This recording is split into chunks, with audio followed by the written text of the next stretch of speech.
Let me first welcome our dear guest live here in the studio, Dr. Hala Enara, our political analyst.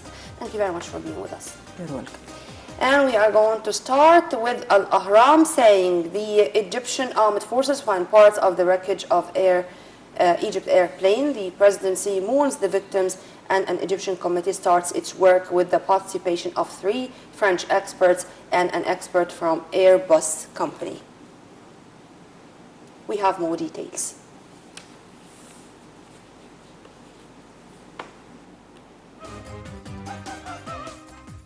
The Egyptian presidency has expressed its deep sadness and extreme regret over the deaths of the 66 passengers and crew members aboard Egypt Air Flight MS-804.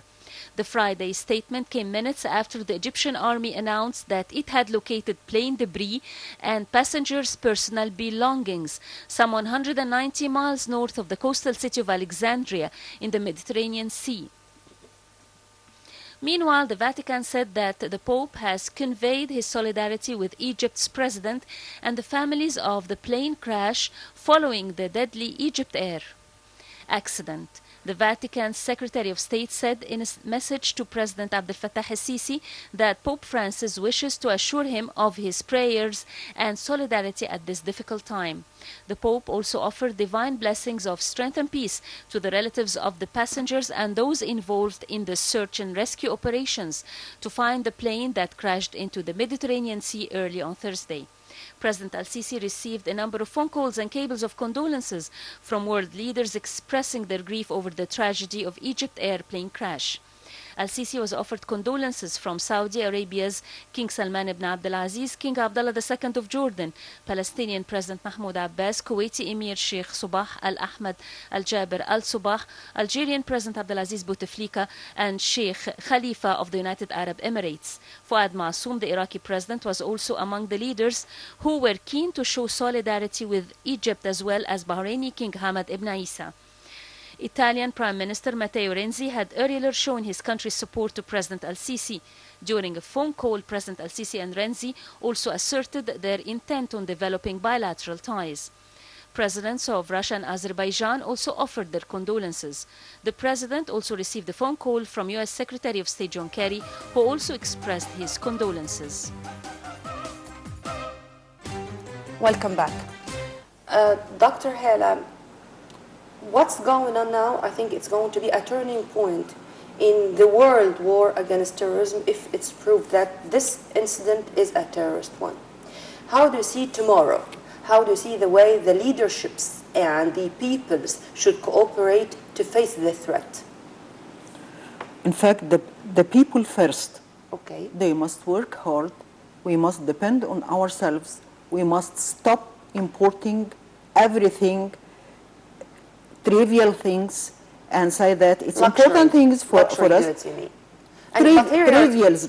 Here you're speaking about Egypt.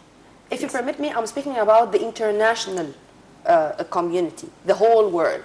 I'm speaking about Egypt because it's very clear that Egypt is targeted. Mm-hmm. When we approached Russia, the Russian plane was bombed. When we approached Italy, and in the day when Regini's corpse appeared, there was an Italian delegation here in Egypt, and they were supposed to sign deals with Egypt. Economic of course, they left. They left. Now we and France are approaching each other. France is helping and supporting Egypt. And there was a historic visit by French President François Hollande just a couple of months ago or something. This relation must be targeted. Mm-hmm. Whoever helps Egypt or support will be targeted with Egypt. Mm-hmm. That's why it's going 1, 2, 3. First Russia, then Italy, then France, and we don't know what else. And the answer is to understand that Egypt is targeted. Mm-hmm. There is a very serious conspiracy against Egypt. You must understand that. And those people saying that, let alone this conspiracy theory. No, there is a conspiracy against Egypt. And they are working hard. They are doing everything to destroy this country. We must work hard too. Mm-hmm. We cannot defeat them unless we work hard, unless we depend on ourselves and stop depending on others. To continue with this file, if you permit me, but this time from El Gomhuriya, where we read, the wreckage appears and the investigations start. The army find parts of the plane, committee headed by Egypt to reveal the circumstances of the tragedy. The same issue is tackled also in El Masri Al-Yawm, where we continue to read, the wreckage of the plane appears, the search for the truth continues. Mosques hold prayers for the victims of the plane crash. The world pays its condolences to Egypt. The Ministry of Civil Aviation forms an investigation committee. A French delegation arrives in Cairo to participate. And we have more details. Egyptian airport officials said that 3 French and 3 British investigators and an Airbus technical expert have arrived in Cairo to join the investigation into what caused Egypt Air flight MS-804 to crash while carrying 66 people bound for Cairo from Paris. Authorities are continuing to search a wide area to the south of the Greek island of Crete. The plane dropped off the radar while crossing the Mediterranean at around 2:45 a.m. local time on Thursday morning. France's foreign minister and a top transport official said there is still no sign of what brought down a Paris-Cairo Egypt Air flight in the Mediterranean. The French foreign minister said on Friday on France 2 television that there was absolutely no indication of the cause. Meanwhile, family members of the 66 victims who died in the Egypt Air plane crash have held prayers for the dead in Egypt's mosques. Some of the relatives broke into tears as they prayed on Friday. Meanwhile, a European Space Agency satellite has spotted a possible oil leak near the site where a missing Egypt Air plane is believed to have crashed with 66 on board.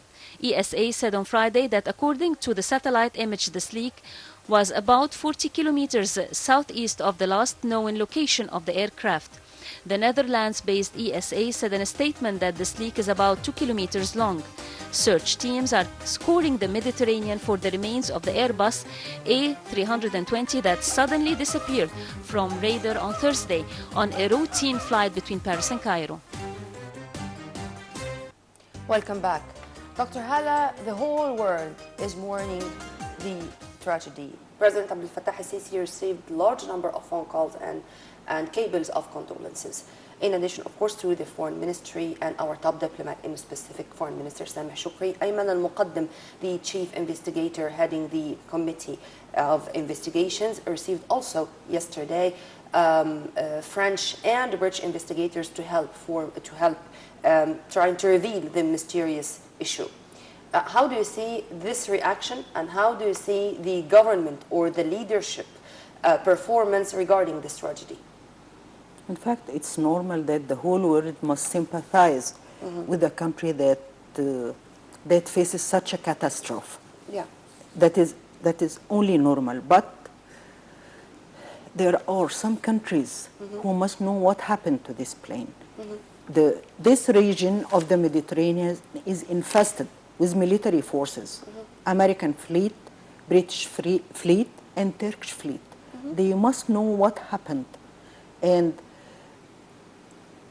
for the United States, for example, their satellites, we were told that they can see anything, they can shoot anything, they can tell us what are we wearing. That's at the time of Iraqi war. Did these satellites see what happened? Are they going to really cooperate with Egypt instead of disseminating rumors and saying many things that will only torture the families of the victims? Yes. They don't pay any attention to the feelings of these families. They don't pay any attention to the sacred souls that vanished Yes. in just seconds. Yeah. And with no reason. They did nothing to be killed in this way or to die in this way. We still don't know if it is an explosion, a hostile act, a terrorist act, but all scenarios are valid till the moment. Yes, but in fact, most experts expect a hostile act. His Excellency, Engineer Sharif Fathi, the Minister of Civil Aviation, said so. Said that it's a stronger possibility rather than a technical failure. Yes, they said that it's impossible that a technical failure will be the reason for the downing of this plane. They didn't even have time to send a distress call. Yes. Yeah. From Al-Masri اليوم, we continue to read a huge strike for terrorism in Sinai. 51 Takfiri elements killed, security destroys 12 terrorist hideouts, farms, storehouse, and fuel, blowing up 4 explosive devices without causing any injuries.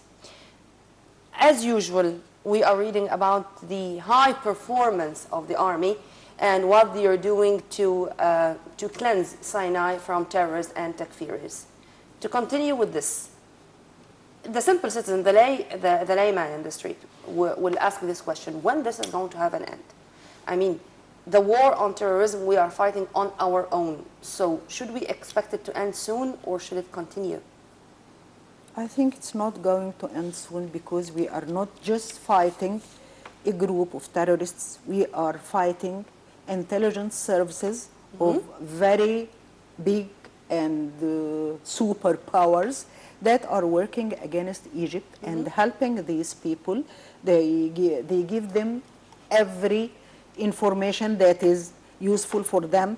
These are not very intellectual people who are very clever and who has many smart and modern equipment that can help them to do what they are doing in Sinai. Yeah. And the whole world's response to what's happening in Egypt and terrorism in Egypt is completely different from what happened when France was targeted, when Belgium was targeted. People killed here are humans, like the French people and like the Belgian people. But we are facing a lying community that are all the time using double measure, giving us lies, lying all the time, and giving us an impression that Egypt is terrorizing these people. Egypt is terrorizing Sinai people. Egypt is evacuating Sinai people. They don't see that Egyptian people are killed every day, and the Egyptian army and security forces are targeted every day, and they have victims every day. They sacrifice their lives for this country. And this performance of the army you are talking about maybe is one of the main reasons teasing these powers. And every day they are doing a different thing. Tomorrow is another day, ma'am, and I think that Egypt started a new era and nobody is going to get Egypt back. And to echo this, from Al-Masri اليوم, we read the Business Council arrives in Rome in the first such visit since the crisis of Regini, and one of the very first phone calls which President Abdel Fattah al-Sisi was from Italian Prime Minister Matteo Renzi to show support and to express keenness to help Cairo in this critical moment. How do you see this? In fact, we had the sympathy and the cooperation of Italy before.